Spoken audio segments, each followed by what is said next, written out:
আমরা writing task ওয়ানের একটা ক্লাস করেছিলাম, যে ক্লাসটা হয়েছিল আমাদের বার গ্রাফের উপরে। বার গ্রাফের ক্লাসটা নেওয়ার কারণ ছিল যে আইএলটিএস এর সব থেকে মানে রাইটিং টাস্ক ওয়ানের সব থেকে বেশি আসা যেই রাইটিং টাস্ক ওয়ানটা আছে সেটা হচ্ছে বার গ্রাফ। এবং সেম কাজটা আমরা আজকেও করছি, সেটা হচ্ছে আইএলটিএস এর রাইটিং টাস্ক টু তে সব থেকে বেশি যে কোশ্চেন টাইপটা আসে সেটা হচ্ছে এগ্রি ডিসএগ্রি। এগ্রি ডিসএগ্রিটা অনেক সোজা আবার অনেক কঠিনও। ভালো একটা নাম্বার গেইন করতে হলে আপনাকে এগ্রি ডিসএগ্রির অনেক ডিটেইলিং জানতে হবে। আর মোটামুটি 6 থেকে 6.5 যাদের টার্গেট আছে তারা মোটামুটি একটা স্ট্যান্ডার্ড স্ট্রাকচার ফলো করলেই আপনারা 6 থেকে 6.5 পেয়ে যেতে পারেন। মনে রাখবেন, একটা ভালো স্কোর যেটাকে আমরা জেনারেলি 6 to 6.5 ধরে থাকি, এটা পাওয়ার বা এটা গেইন করার সব থেকে ইম্পর্টেন্ট বা সব থেকে ইজিয়েস্ট ওয়েটা হচ্ছে নির্ভুল লেখা।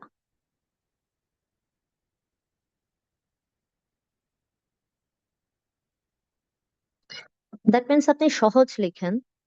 নর্মাল আপনি যেই শব্দগুলো ব্যবহার করেন, যে ধরনের সেন্টেন্স গুলো ব্যবহার করেন, এই ধরনের সেন্টেন্স গুলো এবং শব্দগুলো ব্যবহার করে আপনি রাইটিংটাকে লিখে আসেন, কিন্তু চেষ্টা করবেন যাতে ভুল ত্রুটির পরিমাণ খুবই নগণ্য পরিমাণে থাকে। ভুল ত্রুটি তো হবেই, সেটা বলার বাহুল্য রাখে না, কিন্তু কথা হচ্ছে ভুল ত্রুটির পরিমাণটা খুবই কম রাখতে হবে। যেমন গ্রামারের ভুলগুলো করবেন না। অ্যাটলিস্ট আপনার সেন্টেন্স মেকিং এ গ্রামারের যে ভুলটা হয় সেই ভুলগুলো যাতে না হয়। থার্ড পার্সন সিঙ্গুলার নাম্বারের ইউজিংটা যাতে ঠিক থাকে, অ্যাডজেক্টিভের ইউজিংটা যাতে ঠিক থাকে, অ্যাডভার্ব কিভাবে ব্যবহার করতে হবে, কোথায় ব্যবহার করতে হবে, এই জিনিসগুলো যাতে ঠিকঠাক থাকে, বানানগুলো যাতে ভুল না হয়, সাবজেক্ট ভার্ব অবজেক্টের প্লেসমেন্ট গুলো যাতে ভুল না হয়, এই কয়েকটা জিনিস মাথায় রেখে যদি আপনি একটা নির্ভুল রাইটিং দিতে পারেন এবং দুইটা রাইটিং যদি ভালোভাবে কমপ্লিট করে আসতে পারেন, তাহলে আমরা আশা করতে পারি যে আপনার রাইটিং এ 6 পাওয়াতে কেউ আটকে রাখতে পারবে না। 6.5 পাইতে আরেকটু কষ্ট করতে হয়, ওয়ার্ড গুলোকে একটু ভালো রাখতে হয়। সো চেষ্টা করবেন যত বেশি পারেন প্র্যাকটিস করবেন এবং যত বেশি পারেন নির্ভুল লিখবেন।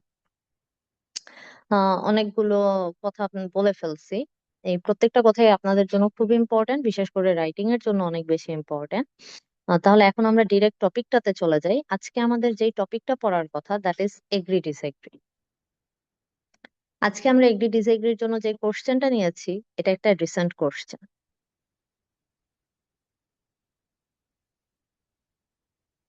আপনারা যদি একটু রিসোর্স ঘাটাঘাটি করেন তাহলেই দেখতে পারবেন যে রিসেন্ট এক্সামে এই ধরনের একটা কোশ্চেন এসেছে, যেখানে আমাদেরকে বলা হচ্ছে remote work has become increasingly common in recent years. কোশ্চেনের ক্ষেত্রে বা রাইটিং টাস্ক টু এর ক্ষেত্রে আমার জন্য মোস্ট ইম্পর্ট্যান্ট এবং সব থেকে শুরুতে যে কাজটা আমাকে করতে হবে, আমাকে আমার টপিকটা ক্লিয়ারলি আন্ডারস্ট্যান্ড করতে হবে।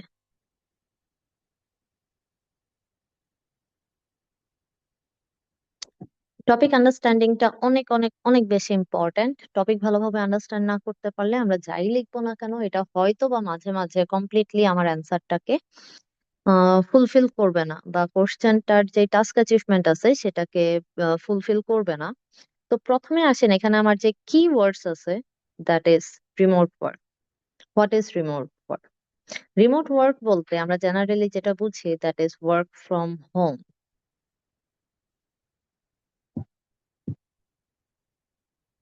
এবার এইখানে স্টুডেন্টরা সব থেকে বড় ভুল যেটা করে, that is work from home বললেই স্টুডেন্টরা মনে করে নিজের বাসায় থেকে কাজ করতে হবে। ওয়ার্ক ফ্রম হোম মানে যে সবসময় নিজের বাসায় থাকা, ব্যাপারটা কিন্তু এরকম না। Work from home means comfortable work space, অর্থাৎ আপনি যে কোনো জায়গা থেকে কাজ করতে পারবেন, আপনাকে ফিক্সড একটা জায়গায় থাকতে পারবে না। হয়তোবা আপনি কোথাও বেড়াতে গিয়েছেন, সেখান থেকেও আপনি কাজ করতে পারছেন। হয়তোবা আপনি একটু বাইরে বের হয়েছেন, বাট এখন আপনার একটা মিটিং হ্যান্ডেল করার কথা, বা হঠাৎ করে একটা ইমার্জেন্সি হয়ে গেছে, আপনি আপনার ট্যাব থেকে বা ল্যাপটপ থেকে বা আপনার হাতে পোর্টেবল যে ডিভাইসটা আছে সেই ডিভাইসটা থেকে ওই টাইমে আপনি মিটিংটাকে কি করলেন, জয়েন করলেন। এই ব্যাপারটাকে বলা হয় রিমোট ওয়ার্ক, অর্থাৎ যে কোনো জায়গা থেকে কাজ করতে পারা। ডিরেক্টলি অফিসে প্রেজেন্ট থাকতেই হবে এমন কোনো বাধ্যবাধকতা নেই। ওকে, তাহলে আমাকে বলতেছে রিমোট ওয়ার্কিং এখন কি হয়ে গেছে, কমন হয়ে গেছে। What is the meaning of common হয়ে যাওয়া? কমন হয়ে যাওয়া মানে হচ্ছে ওয়াইড স্প্রেড হয়ে যাওয়া। দ্যাট মিন্স এখন অনেক জায়গায় বিশ্বের বিভিন্ন দেশে এই সিস্টেমটাকে ব্যবহার করা হচ্ছে, যে এখন আর সরাসরি আমাকে অফিসে যেতে হচ্ছে না, আমি বাসায় থেকেই যে কোনো জায়গায় থেকেই অফিসের কাজটাকে সামলে নিতে পারছি। এরপর বলছে, এটা আমার ফার্স্ট স্টেটমেন্ট। এই ফার্স্ট স্টেটমেন্টে আমাকে জাস্ট একটা ভিউ শো করা হয়েছে। সেকেন্ড স্টেটমেন্ট বলতেছে, some argue this this means remote working, impairs means damage. এই যে ওয়ার্ড গুলো, এই ওয়ার্ড গুলোর সুন্দর সুন্দর মিনিং আমার জানা থাকতে হবে। এম্পায়ার্স দিয়ে কি বোঝায়, রিমোট ওয়ার্ক দিয়ে কি বোঝায়, আর্গিউ দিয়ে কি বোঝায়। এখানে আর্গিউ দিয়ে যেটা বলা হয়েছে, দ্যাট ইজ এই কথাটা বলা হচ্ছে। ওকে, তাহলে বলতেছে আর্গিউ দিস এম্পায়ার্স, এটা ড্যামেজ করে দেয় ওয়ার্ক হ্যাবিটকে যে ড্যামেজ করে দেয়। Generally is just an adverb. তার মানে আমার মেন টপিক বলতেছে, এইখানে একদম ছোট্ট পরিসরে যদি আমি কথাটা বলে দেই, এই কথাটার একদম সহজ মিনিং হচ্ছে রিমোট ওয়ার্কিং ভালো না। এই পুরো সেন্টেন্সটা জুড়ে আমাকে যেটা বুঝাইতে চাইতেছে, remote working is not good.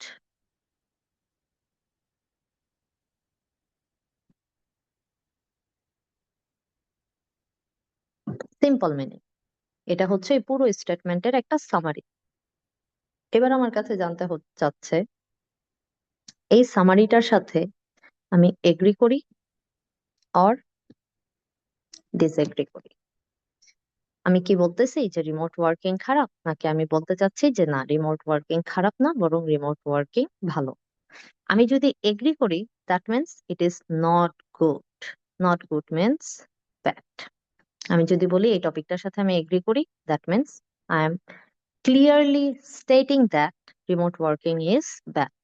আর আমি যদি বলি আমি এই টপিকটার সাথে ডিসএগ্রি করি, that means I am saying remote working is good. Disagree করার মানে হচ্ছে রিমোট ওয়ার্কিং কে ভালো বলা, এবং এগ্রি করার মানে হচ্ছে রিমোট ওয়ার্কিং কে খারাপ বলা। এই যে আমি ভালো বা খারাপ বলতেছি, ইট ইজ মাই অপিনিয়ন। যদিও অপিনিয়নটা ভালো খারাপে দিতে হয় না, অপিনিয়নটা দিতে হয় এগ্রি ডিসএগ্রিতে। জেনারেলি এগ্রি ডিসএগ্রির ক্ষেত্রে অপিনিয়ন হয় তিন ধরনের। কয় ধরনের? তিন ধরনের অপিনিয়ন হয়। First one is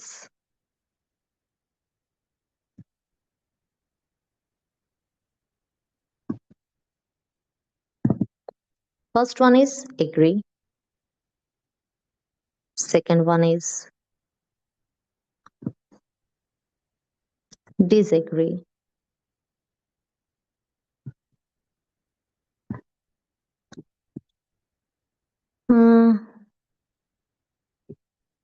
and last one is partial. Partial opinion মানে কি? পার্শিয়াল অপিনিয়ন মানে হচ্ছে আমি এই স্টেটমেন্টের সাথে কমপ্লিটলি এগ্রিও করি না, আবার কমপ্লিটলি ডিসএগ্রিও করি না।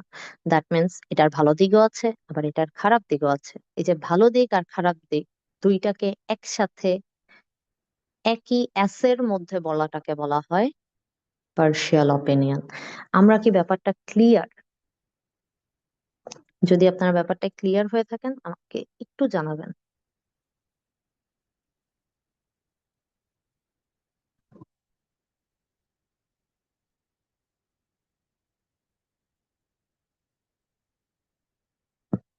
এক্সেলেন্ট।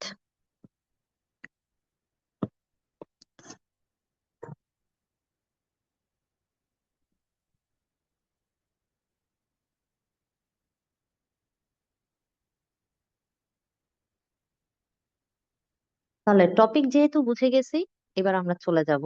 আজকে আমি আপনাদেরকে তিনও ধরনের অপিনিয়ন দিয়েই কিভাবে লিখতে হয় তার একটা ডেমো দিয়ে দিব। আমি জানি না তিনটা দিতে পারবো কিনা। আপু যদি আপনাদেরকে পিডিএফটা শেয়ার করে দেয়, তাহলে হয়তো বা আপনারা তিনোটার অ্যান্সারই পেয়ে যাবেন। কারণ হচ্ছে এখানে আমাদের বাধ্যতামূলক কোনো অপিনিয়ন নাই। আমি চাইলে এই টপিকের সাথে এগ্রিও করতে পারি, আমার ইচ্ছা হলে আমি ডিসএগ্রিও করতে পারি, আমার ইচ্ছা হলে আমি পার্শিয়াল অপিনিয়নও দিতে পারি। আমাদের স্টুডেন্টদের একটা রং কনসেপশন হচ্ছে পার্শিয়াল এগ্রি ডিসএগ্রি দিলে আমি নাম্বার বেশি পাবো। এবং এই রং কনসেপশনের কারণে অনেকে দেখে যে পার্শিয়ালি এগ্রি ডিসএগ্রি করতে গিয়ে জিনিসটাকে আর্গুমেন্ট আছে বানিয়ে ফেলে, এবং এর ফলে যেটা হয় উল্টো আমার নাম্বার কমে যায়। এই জন্য আমরা জেনারেলি যাদের টার্গেট 6 to 6.5 থাকে, যাদের টার্গেট হচ্ছে 6 to 6.5, তাদেরকে সাজেস্ট করি যে কোনো একটা অপিনিয়নের দিকে চলে যেতে। এগ্রি করলে হয় এগ্রি করব, ডিসএগ্রি করলে ডিসএগ্রি করব। যখন আমি এগ্রি করব সেখানে ডিসএগ্রির কোনো কথাবার্তাই আসবে না, অর্থাৎ থ্রু আউট পুরো রাইটিংটাতে, 250 ওয়ার্ডের পুরো রাইটিংটাতে কোনো ডিসএগ্রিমেন্ট আসবে না। আর যদি ডিসএগ্রি করি তাহলে ওই 250 ওয়ার্ডের পুরো রাইটিংটাতে শুধু ডিসএগ্রি থাকবে, ওইখানে এগ্রিমেন্টের কোনো ইনফরমেশন আসবে না।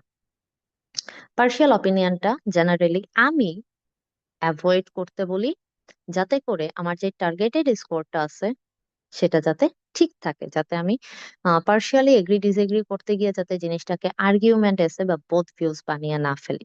কারণ বোথ ভিউজ বানিয়ে ফেললে আমার নাম্বার কমে যাওয়ার সম্ভাবনা আছে।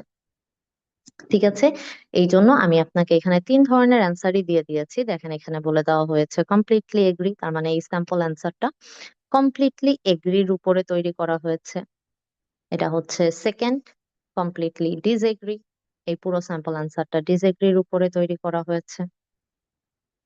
And last one, partial opinion, that means এই পুরো স্যাম্পল অ্যান্সারটা পার্শিয়াল অপিনিয়নের উপরে তৈরি করা হয়েছে। তো আমি আপনাদেরকে যেটা দেখাবো, আমি ডিসএগ্রির পার্টটা দেখাবো, কারণ পার্সোনালি আমার মনে হয় অ্যাজ আ স্টুডেন্ট আমি যদি এই এক্সামটা দিতে বসতাম তাহলে আমি এই টপিকটার সাথে ডিসএগ্রি করতাম, কারণ আমার কাছে মনে হয় রিমোট ওয়ার্কিং ভালো। ঠিক আছে, যেহেতু আমি বলছি যে রিমোট ওয়ার্কিং ভালো, তাহলে আমার কাজ হচ্ছে এই টপিকটার সাথে ডিসএগ্রি করা, এবং আমার মনে হচ্ছে যে আমি এটার সাথে ডিসএগ্রি করলেই ভালো লিখতে পারবো। কারণ এটার সাথে এগ্রি করার জন্য আমি খুব সাপোর্টিভ কোনো আইডিয়া পাচ্ছি না এরকম না, পাচ্ছি অবশ্যই। মানে আমি অ্যাজ আ স্টুডেন্ট আমি জিনিসটা আপনাকে বোঝানোর ট্রাই করছি যে অ্যাজ আ স্টুডেন্ট আমি যদি একজন স্টুডেন্ট হতাম তাহলে আমার মনে হতো যে এটার সাথে আমার ডিসএগ্রি করাটাই বেটার অপশন। সো এই স্যাম্পল অ্যান্সারটা লেখার জন্য আমি চলে যাব ডিসএগ্রি পয়েন্টে। ওকে, তাহলে প্রথমে আমাকে লিখতে হবে ইন্ট্রো, এরপর আমি লিখবো বিপি 1, এরপর আমি লিখবো বিপি 2, এরপর আমি লিখবো কনক্লুশন। এবার আমি যে কাজটা করব, আমি দুইটা আইডিয়া নিব। এই দুইটা আইডিয়ার একটা আইডিয়া আমি এক্সপ্লেন করব বিপি 1-এ, আর আরেকটা আইডিয়া আমি এক্সপ্লেন করব বিপি 2-তে। আর ইন্ট্রোতে আমি অবশ্যই আইডিয়া দুইটাকে ক্লিয়ার করে দিব। ইন্ট্রোতে আমি বলে দিব যে আমি কোন আইডিয়া দুইটা নিয়ে কাজ করছি। ঠিক আছে, এবার ইন্ট্রোতে যদি আমি বলে দেই আমাকে ওই আইডিয়া দুইটা নিয়েই বডি প্যারাগ্রাফ 1 এবং বডি প্যারাগ্রাফ 2-তে কি করতে হবে, কথা বলতে হবে। ঠিক আছে, দিস ইজ দ্য সিস্টেম, এবং এই সিস্টেমটা মেনটেন করলে আপনার কোহিশনে অনেক ভালো মার্কস আসবে। কোহিশন প্লাস কোহিরেন্সে অনেক ভালো মার্কস আসবে, কারণ রাইটিং টাস্ক 2-তে সিকোয়েন্সটাকে অনেক বেশি ইম্পর্টেন্স দেওয়া হয়। Sequence is highly important, and cohesion and coherence is my sequence. এখানে প্রায় 25% মার্কস থাকে, সো এই 25% থেকে যদি আমি ভালো একটা মার্ক গ্র্যাব করতে চাই আমাকে সিকোয়েন্সের উপরে অবশ্যই ইম্পর্টেন্স দিতে হবে। তাহলে এখন আমি আপনাকে যা দেখাতে চাচ্ছি সেটা হচ্ছে ইন্ট্রো কিভাবে লিখব। তাহলে ইন্ট্রো লেখার জন্য আমি এখানে প্রথমে যে কথাটা কোশ্চেনে বলে দিছে ওই কথাটাকে রিস্টেট করতেছি। আমি বলতেছি remote work has become increasingly popular, সেখানে লেখা ছিল কমন, আমি বলছি পপুলার। ঠিক আছে, ওকে, আমি এখানে বিকাম ইনক্রিজিংলি না বলে আমি ডিরেক্ট বলতে পারতাম হ্যাজ বিন বিকামিং, অথবা শুধু বলতে পারতাম is becoming. Remote working is becoming quite, quite লেখাটা দেখা যাচ্ছে না তাই না, আমি একটু ইরেজ করে নেই।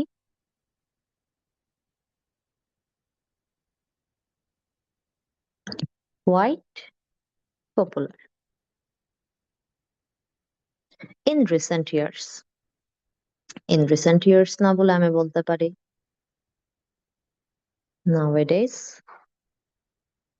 যেহেতু রিসেন্ট ইয়ার্স কোশ্চেনেই লেখা ছিল। Due to advances in technology and changes in modern lifestyle. আমি চাইলে এখানে এতটুকু অ্যাভয়েডও করতে পারি। জেনারেল যে স্টুডেন্টস আছে তাদেরকে আমরা বলে দিই এতটুকু অ্যাভয়েড করতে, বাট এই ধরনের স্টেটমেন্ট ইউজ করলে আপনার প্যারাফ্রেজিংটা সুন্দর হয়। এবার সবার পক্ষে তো এরকম অ্যাডিশনাল ইনফরমেশন কানেক্ট করা সহজ হয় না, এগুলো কানেক্ট করারও অনেক ধরনের সিস্টেমস আছে যেগুলো অনেক ডিটেলসে ক্লিয়ার করতে হয়। এবার এটা আমার ফার্স্ট স্টেটমেন্টের প্যারাফ্রেজিং গেল, এবার second statement. Some people believe that working from home damages, পেয়েছি। এম্পায়ারের জায়গায় কি লিখেছে? ড্যামেজ। ওকে, এমপ্লয়িজ ওয়ার্ক হ্যাবিট। জেনারেলি আমি হলে এখানে ড্যামেজেস না লিখে লিখতাম হ্যাজার্ডাস। কেন হ্যাজার্ডাস লিখতাম? কারণ এটা লেখা আমার জন্য বেশি ভালো। কেন বেশি ভালো? ওইখানে যখন এম্পায়ার বলেছে, এটা একটা হাই ভ্যালিউড ওয়ার্ড,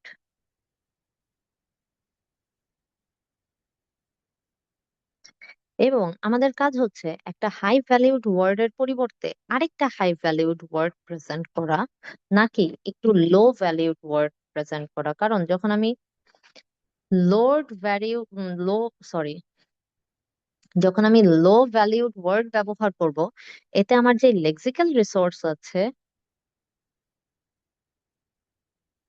সেখানে নাম্বার কমে যাবে। সো আমি কখনোই চাইবো না যে আমার নাম্বার কোনোভাবেই কম আসুক। আমি অলওয়েজ চাইবো যে প্রত্যেকটা জায়গায় যাতে আমার নাম্বার ভালো আসে। এই যে লেক্সিক্যাল রিসোর্স, এটাও কিন্তু আমার নাম্বার পাওয়ার অনেক সিগনিফিক্যান্ট একটা জায়গা। ঠিক আছে, সো এই জিনিসগুলো আমাকে অবশ্যই অবশ্যই কি রাখতে হবে? আমার কনসিডারেশনে রাখতে হবে। এবার পরের কথা, আমি স্টেটমেন্ট প্যারাফ্রেজ করে ফেলেছি। এরপর আমাকে যে কাজটা করতে হবে, আমাকে আমার অপিনিয়ন দিতে হবে। তাহলে এখানে বলছে ড্যামেজেস, দ্যাট মিনস একটা কোন ধরনের ইনফরমেশন দিয়েছে? নেগেটিভ।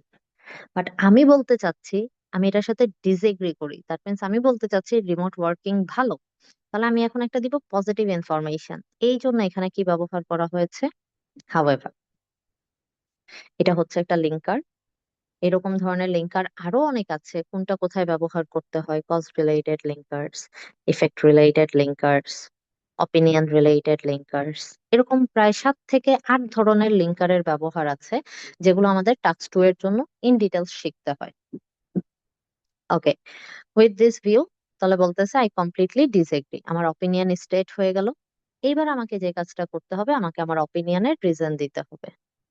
তাহলে রিজন বলতেছে, in my opinion remote work can improve productivity. আমার first idea productivity, encourage better time management second idea, and increase job satisfaction third idea. তাহলে আমি টোটাল আইডিয়া নিয়েছি কয়টা?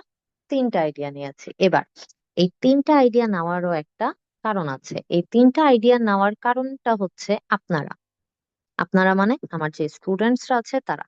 কারণটা কি? কারণটা আমি আপনাদেরকে ব্যাখ্যা করি। আমাদেরকে রাইটিং টাস্ক 2 লিখতে হয় 250 ওয়ার্ডে, যেটা আমরা জানি যে অ্যাটলিস্ট আমাকে 250 ওয়ার্ডস লিখতে হবে। ওকে, এই 250 ওয়ার্ডস লিখতে গিয়ে আমি ইন্ট্রোতে 30 থেকে 45 ওয়ার্ডস লিখবো। কনক্লিউশনে আমি ধরে নিলাম 20 থেকে 25 ওয়ার্ড লিখবো। তাহলে আমি যদি ধরি 50 থেকে 10, 3, 70, 50 থেকে 70 ওয়ার্ড লিখতেছি, আমার এখনো বাকি আছে 180 ওয়ার্ড। 180 ওয়ার্ড মিনস দুইটা বডি প্যারাগ্রাফে আমার 90 90 করে পড়তেছে। এবার একটা আইডিয়াকে 90 ওয়ার্ড পর্যন্ত এক্সপ্লেন করাটা স্টুডেন্টদের জন্য অনেক বেশি ডিফিকাল্ট হয়ে যায়। অনেক বেশি এক্সপ্লেন করতে হয়, অনেক ডিটেল এক্সপ্লেন করতে হয়, যেটা করতে গিয়ে স্টুডেন্টসরা হিমশিম খায়। এই সমস্যাটাকে সমাধান করার জন্য আমরা যে কাজটা করি, আমরা 3টা আইডিয়া নেই, পার আইডিয়া আমরা 60 ওয়ার্ড করে লিখি। এবার একটা আইডিয়া নিয়ে 60 ওয়ার্ডে কথা বলাটা অনেক বেশি ইজি। ইজি হয়ে গেল আমার কাজটা। আমি 30 ওয়ার্ড দিব এক্সপ্লেনেশন, বাকি 30 ওয়ার্ডে আমি একটা এক্সাম্পল দিয়ে দিব। বা আমি 40 ওয়ার্ড দিলাম এক্সপ্লেনেশন, আর 20 ওয়ার্ডে আমি একটা এক্সাম্পল দিয়ে দিলাম। এভাবে করলে দেখা যায় আমি ইজিলি 250 ওয়ার্ড কি করতে পারি, ক্যাপচার করতে পারি। এখন দেখা যায় 250 ওয়ার্ড এত টায় তো লেখা যায় না, আমাকে অবশ্যই 260 থেকে 270-এর টার্গেট রাখতে হবে। সো এইভাবে সেভাবে করলে 3টা আইডিয়া নিলে আমরা একটু ভালো লিখতে পারি। বাট মনে রাখবো, 3টা আইডিয়ার বেশি কখনোই দিব না। কারণ এই যে আমি আপনাকে 3টা আইডিয়া দিতে বলতেছি, এটাই ঠিক না। ভালো কোনো টিচার যদি আপনাকে পড়ায়, তখন সে আপনাকে বলবে যে আমি ভুল বলতেছি, এবং তার এই বলাটা জাস্টিফাইড হবে, কারণ আমি আসলেও ভুল বলতেছি। এখন ভুল বলার কারণটা কি? ভুল বলার কারণটা হচ্ছে আমাদের টার্গেটেড স্কোর খুব বেশি না, আমাদের টার্গেটেড স্কোর হচ্ছে 6 to 6.5। এই জন্য আমরা 3টা আইডিয়া দিতেছি। বাট আপনার টার্গেটেড স্কোর যদি হয় 7, 7.5, 8, তাহলে আমি কখনোই আপনাকে 3টা আইডিয়া দিতে বলবো না। তখন আমি আপনাকে বলবো আপনি 2টা আইডিয়া দেন, এবং ওই 2টা আইডিয়াকে ইলাবোরেটলি এক্সপ্লেন করে।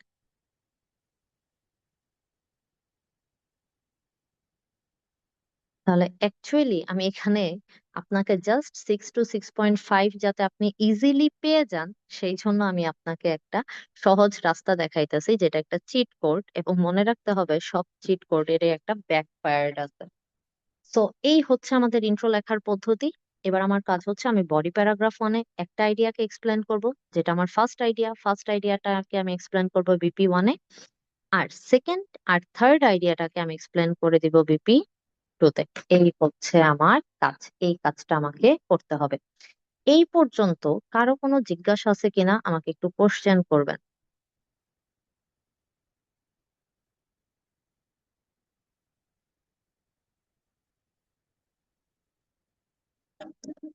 আমি একটু আপনাদের কোশ্চেন গুলো নিব, যে কারো কোনো জিজ্ঞাসা আছে কিনা টাস্ক 2 সম্পর্কে। আমরা যা পড়েছি এগুলো সম্পর্কে জিজ্ঞেস করতে হবে এমন কোনো কথা নাই। আপনাদের যদি অন্য কোনো কোশ্চেনও থাকে, সেটাও আপনারা করতে পারেন। রাইটিং রিলেটেড আপনারা কোন ধরনের প্রবলেম ফেস করেন, আপনাদের কোন জায়গাটাতে বেশি সমস্যা হয়, এই ধরনের কোনো কোশ্চেন যদি আপনাদের থাকে, সেটাও আপনারা করতে পারেন। আমি সেটা আপাতত সলভ করে দিব।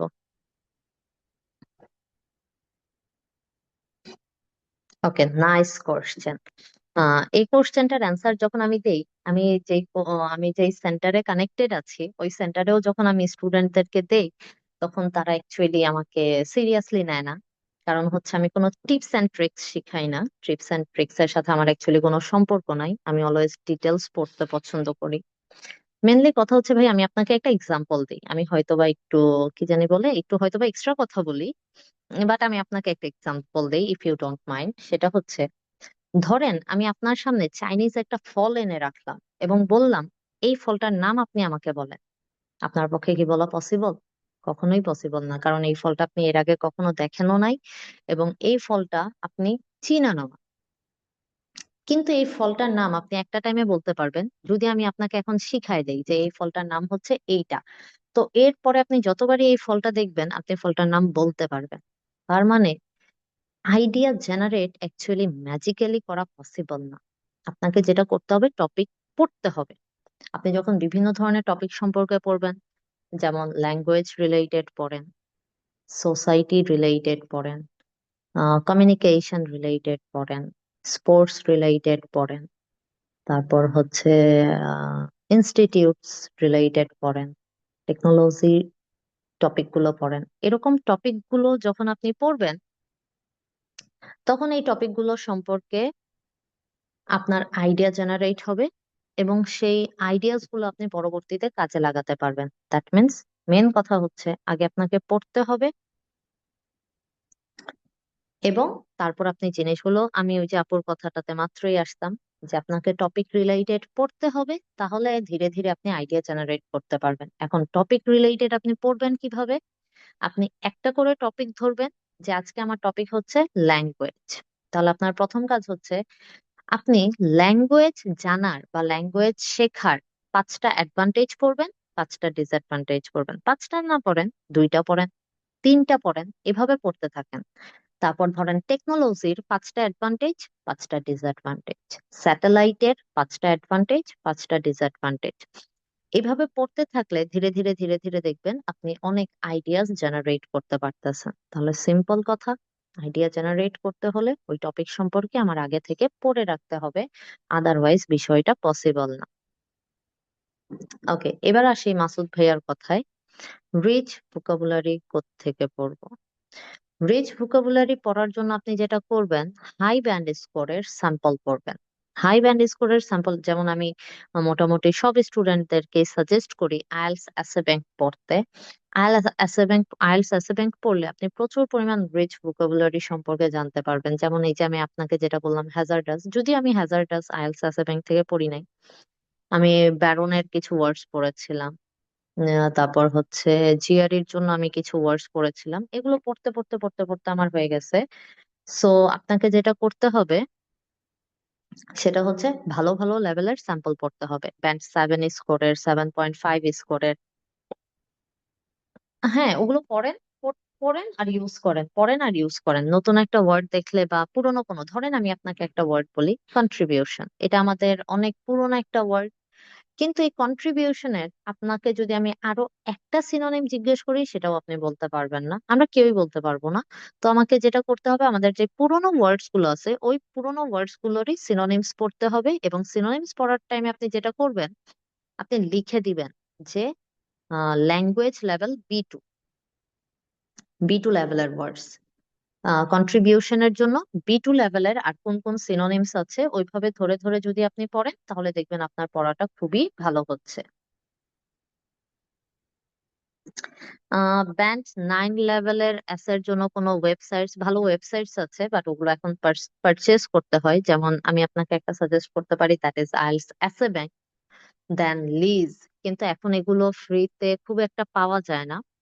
সো আপনার কাছে একটা ইজি সলিউশন আছে, দ্যাট ইজ ব্যান্ড 9 স্কোরের এসে আমি পড়াটা সাজেস্ট করি না, কারণ ওইখানে সেন্টেন্স প্যাটার্ন গুলো অনেক বেশি অ্যাডভান্স থাকে, অনেক অ্যাডভান্স থাকে। পড়তে গেলে আপনার মনে হবে আপনি রিডিং প্যাসেজ 3 পড়তেছেন।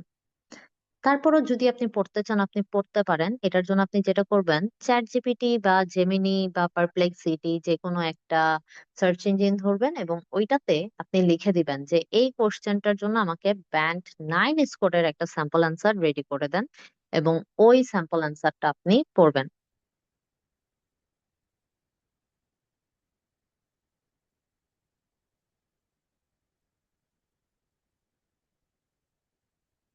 ব্যারন জিয়ারির ওয়ার্ড গুলো কিভাবে ইউজ করব? র্যান্ডম ওয়ার্ড গুলোর মতো ইউজ করব। ধরেন ব্যারন থেকে আমি একটা ওয়ার্ড, যেমন এই যে মাত্রই বললাম আপনাদেরকে হ্যাজার্ডাস, হ্যাজার্ডাস এর মিনিংটা আপনাকে জানতে হবে।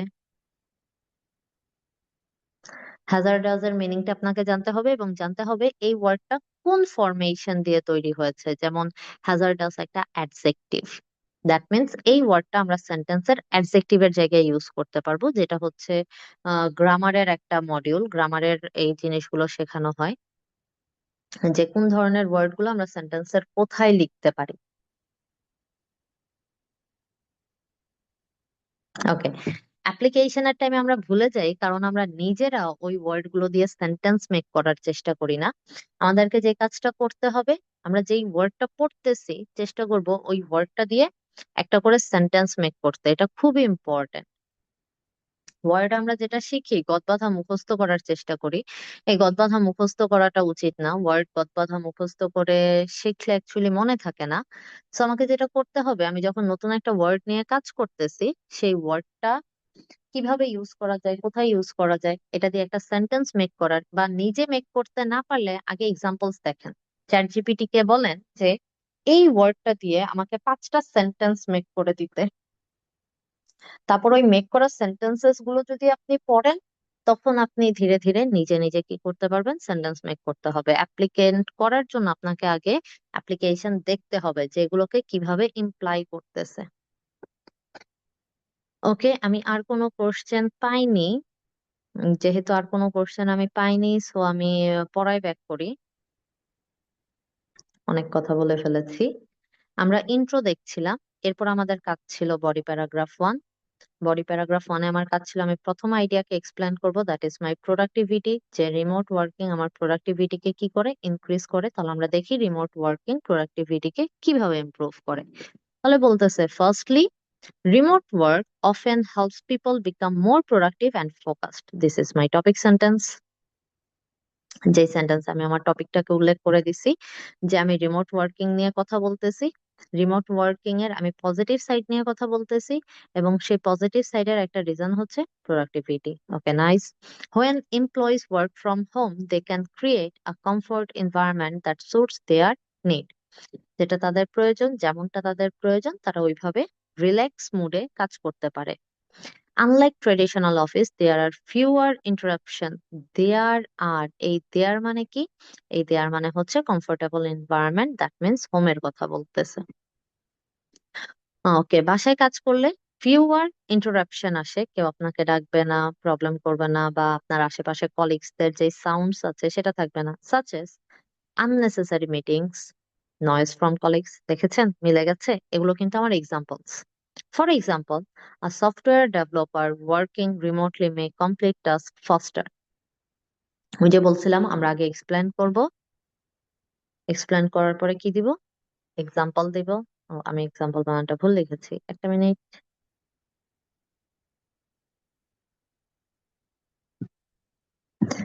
Developer working remotely may complete task faster. Remote work করলে সে কাজটা ফাস্ট করতে পারবে, because they can concentrate better. ওইখানে সে ভালোভাবে কনসেন্ট্রেট করতে পারবে। In a quiet home office, as a result, workers may develop stronger self disciplined and better work habits. তার মানে এখানে আমাকে রিমোট ওয়ার্কিং এর কমপ্লিটলি কোন সাইড দেখানো হয়েছে? পজিটিভ সাইড দেখানো হয়েছে, কারণ আমিও বলতেছিলাম যে রিমোট ওয়ার্কিং ইজ গুড। একটা আইডিয়া এক্সপ্লেন করা হয়ে গেছে, এখন আমার কাজ হচ্ছে সেকেন্ড আইডিয়া এক্সপ্লেন করা। এই যে আমাকে বলে দিতেছে সেকেন্ডলি, তার মানে আমি এখন সেকেন্ড আইডিয়াতে আছি। Working remotely encourages better time management. Remote work করলে আমি টাইমটাকে ভালোভাবে ম্যানেজ করতে পারবো, অ্যান্ড ওয়ার্ক লাইফকেও ব্যালেন্স করতে পারবো। Remote employees usually have flexible schedules. তাদের শিডিউল খুবই ফ্লেক্সিবল হয়, কারণ তারা নিজের মতো চেঞ্জ করে যে কোনো টাইমে কাজ করতে পারে। যেমন ধরেন, আমার মনে হচ্ছে রাতের 10টা বাজে আমি এখন কাজ করতে বসবো, আমি পারবো, কিন্তু রাতের 10টা বাজে নিশ্চয়ই আমার অফিসে কাজ করতে বসা পসিবল না। which allows them to plan their work more effectively। ফলে তারা more effectively তাদের শিডিউলটাকে প্ল্যান করতে পারে। This flexibility helps them complete tasks on time while all managing personal responsibility। এর ফলে তারা পার্সোনাল লাইফ এবং ওয়ার্ক লাইফ দুইটাকেই কমপ্লিটলি ম্যানেজ করতে পারে। For instance, another example, parents working from home can organize their work hours around family duties without affecting their performance। অর্থাৎ family পারফরমেন্সকে effect না করেও তারা তাদের ওয়ার্ক লাইফ কি করতে পারে? সুন্দরভাবে মেনটেন করতে পারে, which is very good. This balance often leads to reduce stress, এবং এর ফলে মানুষের স্ট্রেস কম থাকে, and improved motivation, which positively influences work habits। যেটা ওয়ার্ক হ্যাবিটকে পজিটিভলি ইনফ্লুয়েন্স করতে পারে। অ্যানাদার আইডিয়া যেটা আমাকে রিমোট ওয়ার্কিং এর একটা পজিটিভ সাইড দেখালো। নাইস। ওকে, তাহলে আমি এখানে ইন্ট্রোতে আমার ইনফরমেশন দিয়ে দিয়েছি, এখানে আমি ফার্স্ট আইডিয়া এক্সপ্লেন করে দিয়েছি, এখানে আমি সেকেন্ড আইডিয়া এক্সপ্লেন করে দিয়েছি। এবার আমার কাজ হচ্ছে থার্ড আইডিয়া এক্সপ্লেন করা। থার্ড আইডিয়াটা আমি এরকম আলাদা প্যারাতেও লিখতে পারি, অথবা এই প্যারার লাস্টেও অ্যাড করে দিতে পারি। বোথস আর ওকে, কোনো সমস্যা নাই। কারণ অনেক জায়গায় দেখবেন ইন্ট্রো লিখে বিপি 3টা লিখে, তারপর কনক্লিউশন লেখে, আবার অনেক জায়গায় লেখে ইন্ট্রো লিখে 2টা বিপি লেখে, তারপর কনক্লিউশন লেখে। আপনি 2টা স্ট্রাকচারই ফলো করতে পারেন, কোনো সমস্যা নাই। ঠিক আছে, ওকে। হ্যাঁ, এগুলোর আরো অনেক ডিটেইলিং আছে। এই ডিটেলস গুলো আমরা আমাদের কোর্সের যে আছে, কারণ অ্যাকচুয়ালি 1 ঘন্টার ক্লাসে সব ডিটেইলিং দেওয়া পসিবল না। সো আমরা 2nd জানুয়ারি, সরি, 4th জানুয়ারি থেকে আমরা একটা কোর্স রান করতেছি। আপনারা হয়তো বা অনেকেই জানেন, অনেকে জানেন না। এটা হচ্ছে 31st জানুয়ারিতে যে স্টুডেন্টরা এক্সাম দিচ্ছে, মেনলি জানুয়ারিতে যারা এক্সাম দিচ্ছে, তাদের জন্য আমরা 4th জানুয়ারি থেকে একটা ওয়ান শর্ট কোর্স লঞ্চ করেছি রাইটিং এর উপরে, যেটাকে আমরা রাইটিং ক্র্যাশ কোর্স বলতেছি। এখানে আমরা দেখা যায় আরো অনেক অনেক ডিটেলস পড়বো, কারণ এখানে আমরা পার টপিকে একটা করে ক্লাস নিতেছি। সো এখানে শুধু ওই টপিকের উপরেই সব ক্লাস হবে, ওইখানে আদার্স কোনো কথাবার্তা হবে না। এখানে দেখা যায় আমরা অনেক কথা বলতেছি, ওইখানে কেবলমাত্র টপিক রিলেটেড কথা হবে, আর কোনো কথাবার্তা হবে না। ঠিক আছে, ওকে, সি ইউ সুন। তাহলে আমরা তৃতীয় আইডিয়াটাকে এক্সপ্লেন করি। তৃতীয় আইডিয়াটাতে আমরা হচ্ছে বলবো ইন অ্যাডিশন, কানেক্টর আমার, কানেক্টর না অ্যাকচুয়ালি লিঙ্কার্স, কানেক্টর বললে ভুল হবে। Remote work can increase job satisfaction. যেহেতু আমি মেন্টালি স্ট্রেস হব না, সেহেতু অবশ্যই আমার স্যাটিসফ্যাকশন লেভেল কি হবে, গ্রো হবে। লিডিং টু বেটার পারফরমেন্স, এর ফলে আমার পারফরমেন্সও ভালো থাকবে। Employees who feel trusted by their employers are more likely to take responsibility for their work. অর্থাৎ যে এমপ্লয়ীদেরকে এমপ্লয়াররা বেশি ট্রাস্ট করে, তারা তাদের কাজটা আরো বেশি রেসপন্সিবিলিটির সাথে করে। Many companies have reported higher employee engagement after allowing remote work options. অনেক কোম্পানি বলতেছে যে রিমোট ওয়ার্কিং অপশনস দেওয়ার পরে তাদের কোম্পানিতে এমপ্লয়িরা খুবই স্বাচ্ছন্দ্যে আরো বেশি জয়েন করতেছে।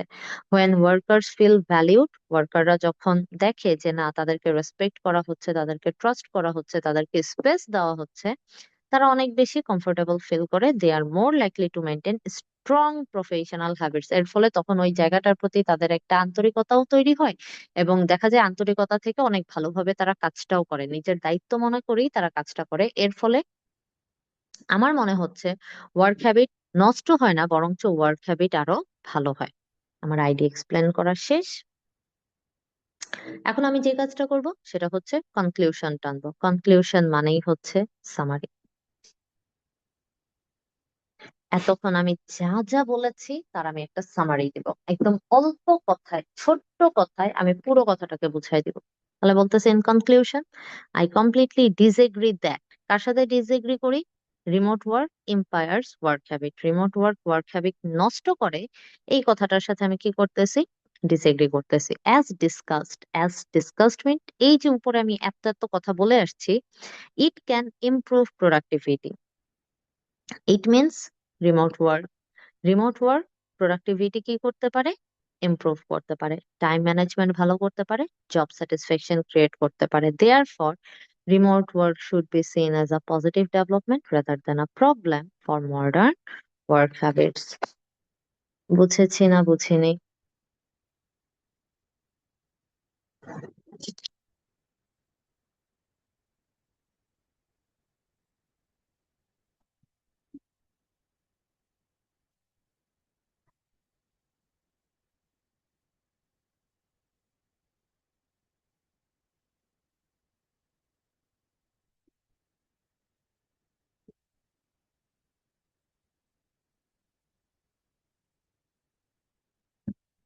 ওকে, আমি পেজটাকে সেটেল করতে পারতেছি না, আমাকে একটা মিনিট দিবেন।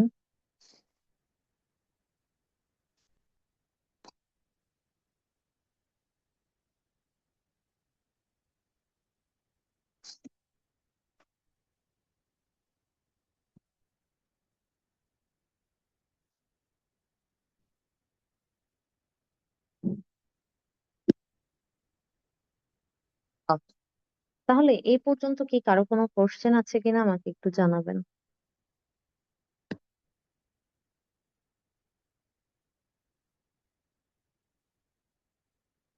ওকে, ক্র্যাশ কোর্সের ফি আপু 2000।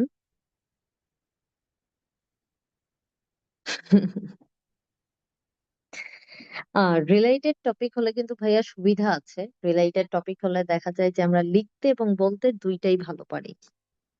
ওকে, আপনারা যখন বলেন কোনো সমস্যা নাই, তখন আমার অনেক খুশি লাগে, মনে হয় আমি পেরেছি। ওকে, শাহিনুর ফেরদৌস, উনি বলেছেন ফার্স্ট রিজনটা আরেকবার একটু বুঝালে ভালো হয়। ওকে শিওর, আমরা ফার্স্ট রিজনটাকে আরেকটু এক্সপ্লেন করে দিব, কিন্তু এক্সপ্লেন করার আগে আপনাদের কারো কোনো জিজ্ঞাসা আছে কিনা সেই জিজ্ঞাসাগুলোর আমি উত্তর দিতে চাই। বা আপনারা অ্যাকচুয়ালি বাসায় কিভাবে প্র্যাকটিস করতেছেন সেগুলো আমাকে একটু বলেন, দেখি যে কাউকে কোনো হেল্প করতে পারি কিনা, বা কারো যদি কোথাও ইমপ্রুভমেন্ট করার মতো কোনো জায়গা থাকে সেটা আমি বলে দিতে পারি কিনা। আহ বাসায় প্রচুর লিখবেন, এটা নিজের থেকে বলা। বাসায় প্রচুর লিখবেন, কারণ না লিখলে কিন্তু রাইটিং ইমপ্রুভ হবে না। আর 1 ঘন্টায় 2টা রাইটিং লেখা is a huge task. Time management ভালো না হলে অনেক বেশি প্রবলেম হয়ে যাবে।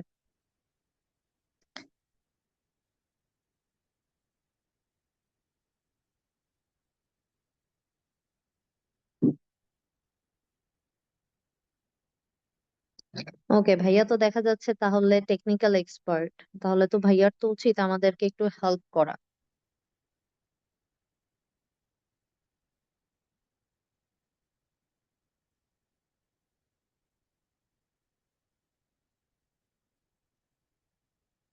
আমি আবার টেকনোলজি খুবই কম বুঝি, টেকনোলজির নলেজ আমার খুবই কম, বাট আমার জানার আগ্রহ অনেক বেশি। কেউ যদি আমাকে টেকনোলজি রিলেটেড কোনো ইনফরমেশন দেয় বা শেখায়, ওইটা আমি অনেক আগ্রহের সাথে শিখি। যদি আমার শিখতে একটু টাইম লাগে, আমার স্লো লার্নার।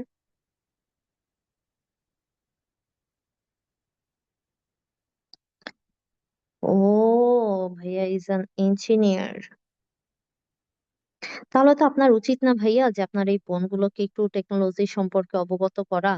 সফটওয়্যার টফটওয়্যার রিলেটেড অনেক সমস্যায় তো আমরা ভুগি।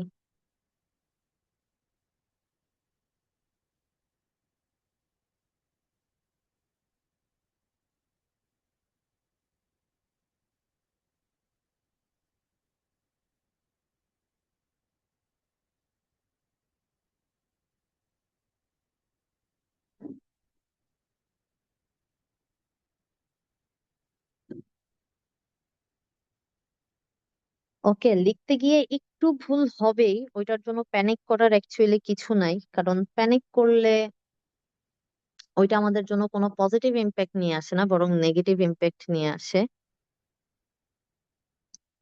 সো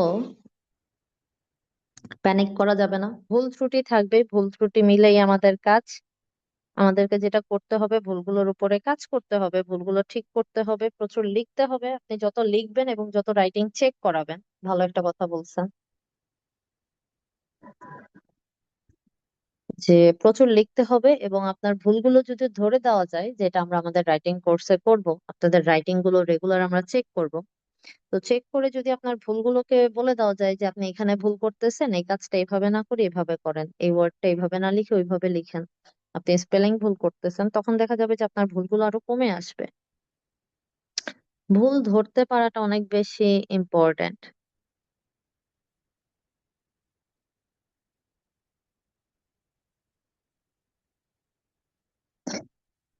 এটা খুবই কমন একটা প্রবলেম ভাইয়া, যে ইন্ট্রো লেখার টাইমে কিছুই মনে করতে পারি না, কিন্তু আস্তে আস্তে যখন লিখতে শুরু করি তখন দেখা যায় অনেক আইডিয়াস আসতেছে।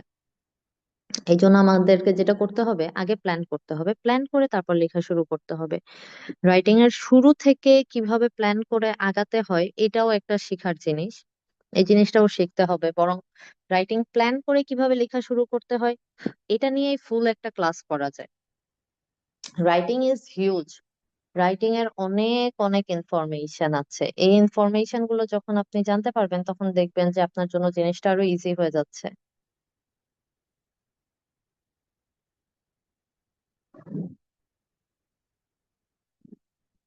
আমাদের লিস্টে এত এত ইঞ্জিনিয়ার্স, অথচ আমরা কত প্রবলেমে ভুগতেছি, আমাদের প্রবলেম গুলো সলভ করার জন্য কেউ নেই।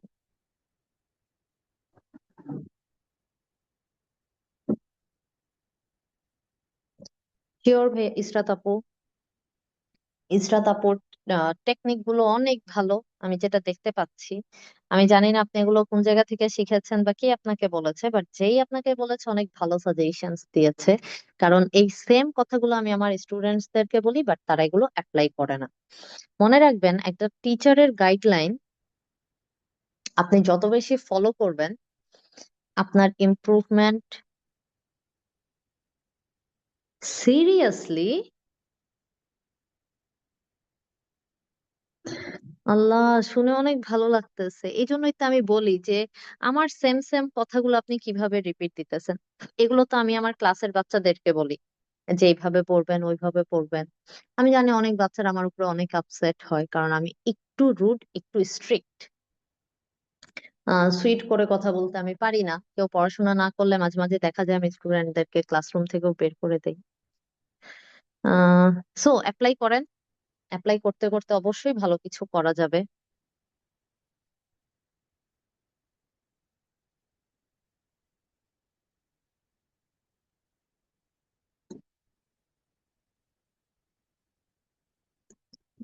ওকে, ঠিক আছে, তাহলে বোঝা যাইতেছে যে আর কারো কোনো ই নাই। কোন ভাইয়া জানি বলছিল যে একটু গাইডলাইন দিতে। পাচ্ছি না। ও, এই স্ট্রাকচার। স্ট্রাকচার তো অবশ্যই দেওয়া যায়, আমাদের প্রত্যেকটা রাইটিং এর জন্যই আলাদা আলাদা স্ট্রাকচার আছে, যে স্ট্রাকচার গুলো ফলো করেই আমাদেরকে লিখতে হবে। বাট মেনলি রাইটিং এর ক্ষেত্রে যদি আমি আপনাকে একটা স্ট্রাকচার দেই, সেটা হচ্ছে ইজি লেখেন, নির্ভুল লেখেন। দ্বিতীয় কথা, আইডিয়াকে ভালোভাবে এক্সপ্লেন করেন, আইডিয়া রিলেটেড এক্সাম্পল লেখেন। ইন্ট্রো, বিপি 1, বিপি 2, কনক্লুশন, এই চারটা পার্ট ক্লিয়ারলি এক্সামিনারের সামনে ফলো আপ করেন, যে এটা আমার ইন্ট্রোডাকশন, এটা আমার বিপি 1, এটা আমার বডি প্যারাগ্রাফ 2, এটা আমার কনক্লুশন। এটা যাতে আলাদা আলাদা ভাবে বোঝা যায়, এই চারটা প্যারাগ্রাফ আলাদা আলাদা ভাবে বোঝা যাওয়াটা অনেক বেশি ইম্পর্ট্যান্ট। এই স্ট্রাকচারটা যদি মোটামুটি মেনটেন করতে পারেন, তাহলে আপনার জন্য খুবই ভালো হবে, খুবই ভালো হবে, খুবই ভালো হবে।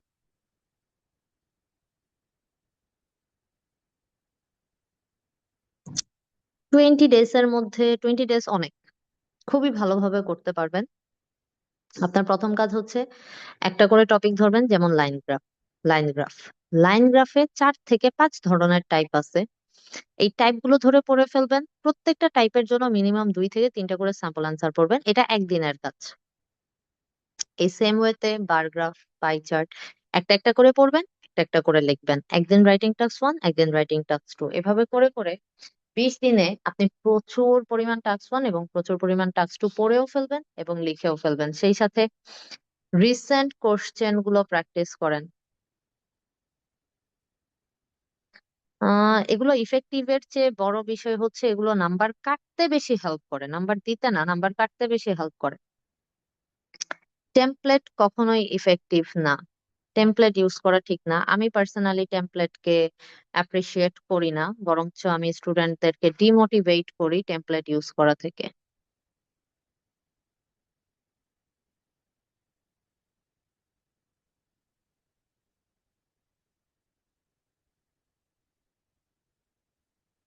ওকে। আচ্ছা, একটা আপু বলেছিল যে আমি ইন্ট্রোটাকে আরেকবার একটু এক্সপ্লেন করব কিনা। আপুর জন্য ইন্ট্রোটাকে আরেকবার এক্সপ্লেন করে দিচ্ছি, ফার্স্ট পার্টটা।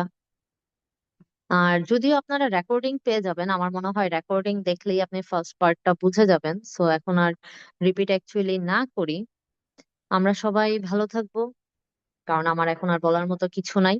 এখানে আরো 2টা অ্যান্সার আছে, আপু যদি আপনাদেরকে পিডিএফ শেয়ার করে দেয় তাহলে আপনারা পেয়ে যাবেন। আর আমার মনে হয় না যে এটার সাথে কেউ এগ্রি করতে চাবে বা পার্শিয়াল অপিনিয়নে যেতে চাবে। তারপরে যদি যেতে চান, অবশ্যই আপনারা করতে পারেন। প্রত্যেকটা কোশ্চেনের জন্য 3 ধরনের অপিনিয়ন থাকে, এর বেশি খুব একটা প্রয়োজন হয় না। ঠিক আছে, তাহলে সবাই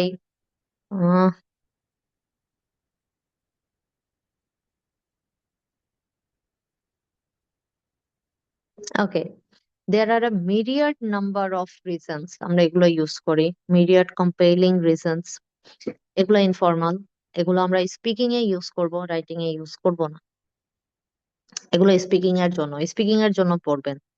স্পিকিং এ এগুলো আপনার লাগবে, যেগুলো আপনার লেক্সিক্যাল রিসোর্স অনেক বেশি হেল্প করবে। বাট রাইটিং এগুলোর কোনো দরকার নাই, কারণ রাইটিং আমার হাইলি ফর্মাল, এখানে যত ধরনের ফর্মাল ওয়ার্ডস আছে, এই ধরনের অ্যাপ্লিকেশনস আমাকে ইউজ করতে হবে। ঠিক আছে, ওকে। তাহলে আমরা সবাই ভালো থাকবো, সুস্থ থাকবো। খুব দ্রুত আপনাদের সাথে আমার দেখা হবে। দেখা হোক বা না হোক, যে কোনো প্রবলেমে কোশ্চেন করবেন, আমরা অবশ্যই অ্যান্সার দেওয়ার চেষ্টা করব, কারণ আপনাদের জন্যই আমরা। তো বাসায় ভালোভাবে প্রিপারেশন নেন। জানুয়ারিতে যাদের এক্সাম আছে, তারা টাইমটাকে খুবই ইফেক্টিভলি ইউজ করেন। ঠিক আছে, ভালো থাকেন। ওয়ালাইকুম আসসালাম মাসুদ ভাইয়া। ওয়ালাইকুম আসসালাম ইসরাত আপু। তাহলে আমরা সবাই ভালো থাকি। সবাইকে ওয়ালাইকুম আসসালাম এবং সবাইকে আসসালামু আলাইকুম।